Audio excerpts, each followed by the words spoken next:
अस्सलाम वालेकुम। मैं रुखसाना बीबी बोलती पई हाँ जिला पाकपतन का कुत्ते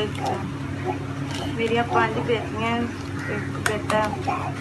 मेरा मियाँ मैंने छड्ड गया मशीन चला ते संकट चलानी है घर का खर्चा है नहीं 5 बेटियां ने बेटा मेरा छोटा है मस्जिद पढ़ता है मियाँ मेरा छड्ड गया बुलांदा ही नहीं बालन खर्चा ही नहीं देंदा घर के हालात बड़े खराब हैं बिल ही नहीं भरिंदा खर्चे नहीं पूरे होंदे 1 2 3 4